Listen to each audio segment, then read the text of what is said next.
Hola, buenas tardes a todos. Hoy vamos a resolver el examen Selectividad Química de Navarra del año 2018, examen de junio, opción B. La primera pregunta dice, explique la hibridación del átomo de carbono en la molécula de metano. Realice un dibujo de la molécula con sus orbitales. Bueno, este es el dibujo. Lo primero que habría que explicar es que la hibridación que tiene que producirse es sp3, puesto que los ángulos son de 109,5 grados. Para producirse esa hibridación sp3, primero se tiene que dar lugar una promoción de un electrón desde el orbital 2s al 2p. Y se queda de esta forma. Luego se hibridan, es decir, se mezclan estos cuatro orbitales para obtener cuatro orbitales equivalentes híbridos sp3. Bueno, por aquí viene un poco más explicado y yo paso a hacer la segunda parte de la pregunta. Dice, razone la polaridad que presentará la molécula de metano y explique las fuerzas intermoleculares que se darán entre sus moléculas. Bueno, la polaridad de los enlaces va desde el hidrógeno hasta el carbono. El carbono es más electronegativo que el hidrógeno, por lo tanto estos cuatro enlaces son polares. Pero debido a la geometría simétrica de la molécula, los cuatro momentos dipolares de los enlaces se anulan entre sí, por lo cual la molécula será apolar. ¿Qué tipo de fuerzas intermoleculares hay? Pues fuerzas de Van der Waals de dispersión del tipo London, dipolo instantáneo, dipolo inducido. Pero que esta molécula es apolar y por lo tanto solamente pueden existir moléculas polares instantáneas. Esas moléculas polares instantáneas provocan la polarización de las moléculas adyacentes, pero también de una forma instantánea. Ese tipo de fuerza de Van der Waals es tanto más intensa cuanto mayor es el volumen de la molécula. Pero claro, esta molécula es bastante pequeña. Fijaros que es CH4, bueno, una ridícula de molécula. Y por lo tanto, las fuerzas de Van der Waals en este caso serán bastante pequeñas. ¿Eso qué explica? Pues explica que los puntos de ebullición y fusión de estas sustancias sean bastante bajos. Pasamos a la segunda. Dice, el hidróxido de magnesio es poco soluble en agua. A 18 grados solo se disuelven 9 miligramos, que habrá que pasar a gramos, en un litro de agua. Escriba la ecuación de solubilidad del hidróxido de magnesio en agua. Esta de aquí. Hidróxido de magnesio sólido, magnesio en disolución acuosa e iones hidroxilo en disolución acuosa. Las concentraciones de la sustancia sólida, no tiene sentido hablar de concentración, pero sí las disueltas. La concentración será S, la solubilidad, y 2S, el doble de la solubilidad. La constante de este equilibrio será igual a la concentración de los productos elevada a sus coeficientes estequiométricos. O lo que es lo mismo, S por 2S al cuadrado, lo que es lo mismo 4S cubo, y me queda de esta forma. Y hay las concentraciones de los iones en la disolución saturada. Bueno, pues lo que tenemos que hacer es primero calcular la solubilidad. La solubilidad, que sería la concentración de esa disolución, será igual a la masa de la sustancia que se disuelve entre la masa molar y dividido por el volumen en litros. Lo conozco, y obtengo un valor de 1,54 por 10 elevado a menos 4 moles por litro que podremos disolver del hidróxido de magnesio.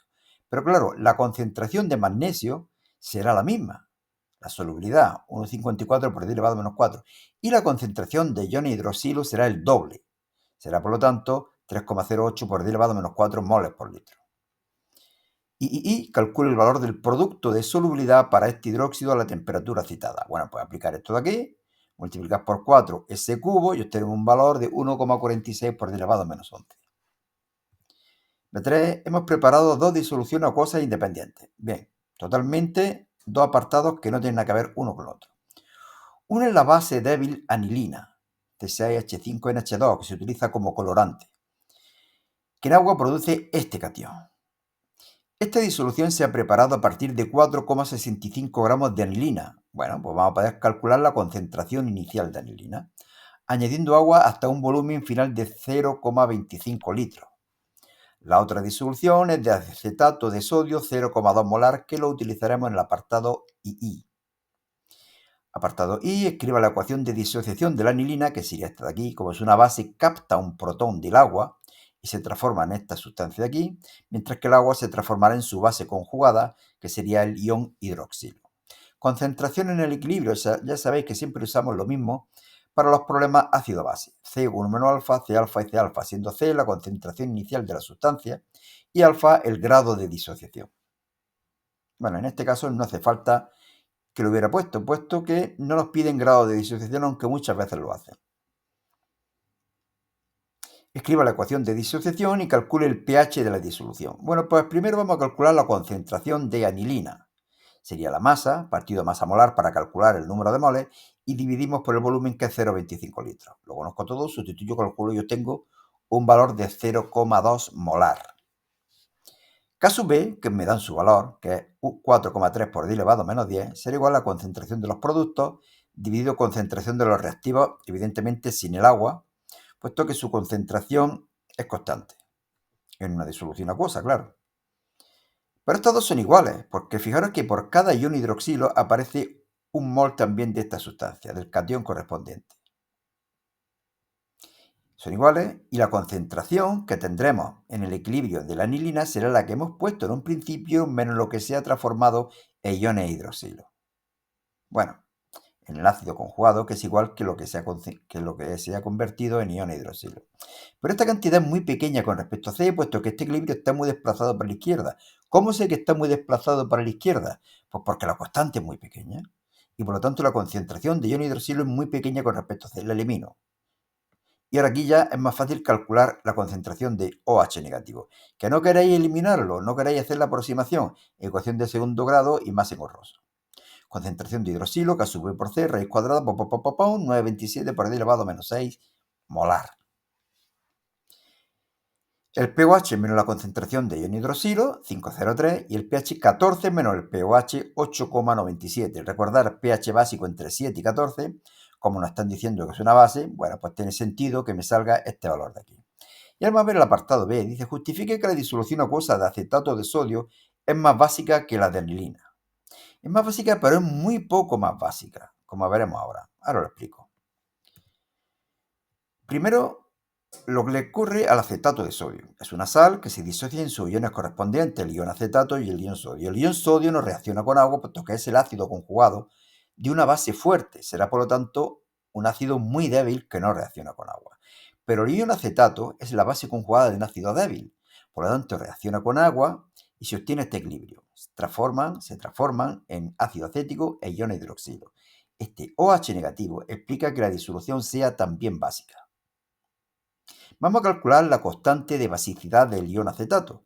Sabemos que la constante de acidez de un ácido por la constante de basicidad de su base conjugada es 10 elevado a menos 14. De aquí podemos calcular la constante K sub B del ion acetato y obtenemos un valor de 5,56 por 10 elevado a menos 10. Aplicamos igual que antes para este equilibrio. K sub B, concentración de productos, concentración de reactivos, hacemos la aproximación, calculamos OH, nos da la concentración 1,05 por 10 elevado a menos 5 y calculamos el pH. Nos da un valor de 9,02. Fijaros que yo he sido más partidario. Este pH es un poco más básico que lo que habíamos tenido antes. Fijaros, 8,97. Podríamos haber dicho que es un poquito más básica. Pero bueno, están tan cercanos los dos valores que yo diría más bien que son aproximadamente igual de básicas. ¿De acuerdo? Un poquitín más, pero aproximadamente igual. Bueno, cuarto ejercicio, una reacción redox, no hay ninguna dificultad. Dice que ajustemos por el método del ion-electrón en la reacción entre permanganato, yoduro de potasio y sulfúrico para dar sulfato de manganeso 2, yodo, sulfato de potasio y agua. Primero tenemos que identificar la reducción y la oxidación. Bueno, la oxidación es del yodo. Fijaros que pasa de número de oxidación menos 1 a número de oxidación 0, de yoduro a yodo molecular. Aquí hacen falta para compensar los 2 electrones y vamos a multiplicar por 5 para que haya el mismo número de electrones. El permanganato se transforma en manganeso, estos 4 oxígenos con 4 de agua, estos 8 hidrógenos con 8 protones y las cargas las compenso con 5 electrones. Multiplico por 2 para que haya 10 electrones y 10 electrones.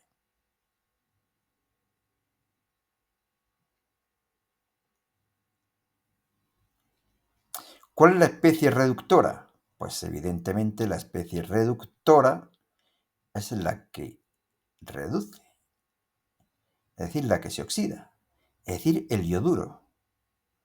No lo he puesto por aquí, pero bueno, lo digo, ¿no? El yoduro se oxida y por lo tanto es la especie reductora. Recordar que las especies reductoras reducen, pero ellas mismas se oxidan. Bueno, sumamos y transformamos la ecuación molecular. Esta aquí. Siempre os aconsejo que al final hagáis una comprobación. Fijaros que aquí tenemos 10 potasio y 2, 12 potasio. 6 por 2, 12 potasio. manganeso 2, manganeso 2, azufres 8, azufres 6 y 2, 8, ioduros 10, yodo 10, hidrógeno 16, hidrógeno 16, y oxígenos tenemos aquí 4 por 2, 8, y 32, 40, 4 por 2, 8, y 24, 32, y 8, 40. Extraordinario. B. Justifica realizando los cálculos necesarios si esta reacción es espontánea en condiciones estándar. Bueno, pues lo único que tenemos que hacer es calcular el potencial de esta reacción. ¿Cómo? El potencial de la reacción de reducción es el que nos da, puesto que se está reduciendo y nos da el potencial de reducción 1,23. Pero habrá que restarle el potencial de esta reacción de oxidación. Me dan el potencial de reducción. Y como una oxidación tendremos que poner el signo contrario, es decir, tendremos que poner 1,23 menos 0,54, que me da un valor de 0,69. Valor positivo, que indica que las reacciones espontáneas lo podemos relacionar con esta otra ecuación. El incremento de energía libre es igual a menos NFE. N es el número de electrones que se transfieren, F es el Faraday y E el potencial. Como el potencial es positivo, delta G será negativo, y eso ya sabéis que indica que el proceso es espontáneo. Y por último, química orgánica. Escribo la fórmula correspondiente del ácido 3-hidroxipentanoico. Este de aquí. 1, 2, 3, 4, 5. En el 3, 1, 2, 3. Y colocamos un grupo hidroxilo. Para los compuestos anteriores formula y nombre un isómero de función, un isómero de posición y un isómero de cadena. Isómero de función. Pues fijaros que aquí tenemos el grupo hidroxilo y grupo ácido. ¿Qué es lo que he hecho yo? Poner un grupo aldehído y dos grupos hidroxilo. Sería el 3,4 dihidroxipentanal. Isómero de función. Isómero de posición, pues este grupo hidroxilo, en vez de colocarlo en el carbono 3, lo coloca en el 4. Ácido 4-hidroxipentanoico. Isómero de cadena, en vez de poner una cadena lineal de 5, he puesto una cadena de 4. Y el metilo, que me faltaría, lo engancho el carbono 2. Sería, por lo tanto, el ácido 3-hidroxi 2-metanoico, 2-metilbutanoico, perdón. Isómero de cadena. Y por último me dicen que justificamos si este compuesto inicial, es decir, este de aquí, puede tener isómero óptico. Evidentemente sí, porque fijaros que este carbono tiene 4 grupos diferentes, es decir, presenta un carbono quiral, que lo señalo con el asterisco rojo. Este carbono tiene un hidrógeno, tiene un OH, tiene un etilo y tiene esta parte de aquí, CH2COOH. ¿Cómo lo representamos? Bueno, el esquema de siempre, estos dos enlaces en el plano del papel o de la pantalla, mientras que aquí tenemos dos enlaces, uno que va hacia afuera de la pantalla y otro que va hacia dentro de la pantalla. ¿Dónde coloco los 4 sustituyentes? Donde queráis, me da lo mismo. Ahora, lo que sí tenemos que tener en cuenta es que el compuesto que es isómero óptico sería exactamente igual, nada más que mirando hacia la izquierda en vez de mirar hacia la derecha. Es decir, este el mismo sitio, el hidrógeno en vez de estar a la izquierda está a la derecha, el OH en vez de la derecha a la izquierda, el grupo etilo en vez de la derecha a la izquierda. Estos dos compuestos son distintos, son isómeros ópticos. Bueno, solamente recordaros y recomendaros que entréis en este blog, selectividadjosecuenca.blogspot.com. ¿Por qué? Pues porque en este blog están todos los exámenes en un mismo archivo PDF. Por lo tanto, yo creo que es más cómodo estudiar en el archivo, por lo tanto, en el blog, que no en el canal. El canal viene bien, pues, ¿no?, para ver las explicaciones. En el blog solamente tenéis estas copias y, bueno, para comprobar algún resultado es bastante más cómodo, creo yo. Fijaros que si yo sigo avanzando aquí, tenemos ya el examen de julio de 2018. Este examen lo colgaré, pues no sé, en un par de días o una cosa así. Bueno, pues nada más. Suerte y hasta otra.